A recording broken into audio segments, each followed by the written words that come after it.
అందరి సమస్యకు దిగ్విజయ్ సింగ్ చెక్ పెడతారని తనకు నమ్మకం ఉందని మాజీ కేంద్ర మంత్రి రేణుకా చౌదరి తెలిపారు. గాంధీ భవన్ వేదికగా రేణుకా చౌదరి తన అభిప్రాయం వ్యక్తం చేశారు. దిగ్విజయ్ సింగ్ అందరి అభిప్రాయాలు, భేదాభిప్రాయాలు తెలుసుకుంటున్నారని ఆమె చెప్పారు. ప్రతి పార్టీలో సమస్యలు సహజమని, ఒక్కరికి నచ్చింది ఇంకొకరికి నచ్చాలని లేదని రేణుకా చౌదరి అభిప్రాయపడ్డారు.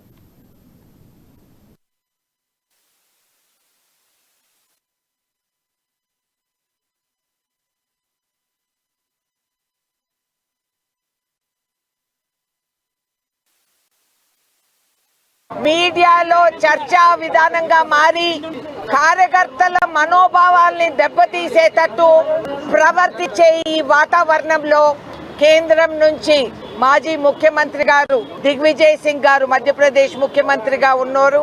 ఆయన వచ్చి అందరితో కూడా ఓపికగా చర్చించి అందరూ వాళ్ళ భావాలు ఏమిటి అనేది తెలుసుకొని ఈ సమస్య పరిష్కరణకు ఆయన పూనుకున్నారు అనేది వీటి గురించి అభిప్రాయాలు, భేదాభిప్రాయాలు ఏవేవి ఉన్నాయో అన్ని గ్రహించి మొట్టమొదటగా కేసీఆర్ ప్రభుత్వం చేసే అరాచకాలు, రాబోయే రోజుల్లో వాళ్ళు ప్రజల పైన మోపే అబండాలు ఇవన్నీ కూడా ముఖ్య అంశాలుగా మనం భావించి కలిసికట్టుగా పోరాడాలి అని ఆలోచన విధానానికి ఎంతమంది కట్టుబడిగా ఉన్నారో దాని గురించి మాట్లాడడానికి ఇవాళ ఇక్కడ వారు రావటం, మేమందరం కూడా వారితో మనసిప్పి మాట్లాడుకొని ఏమన్నా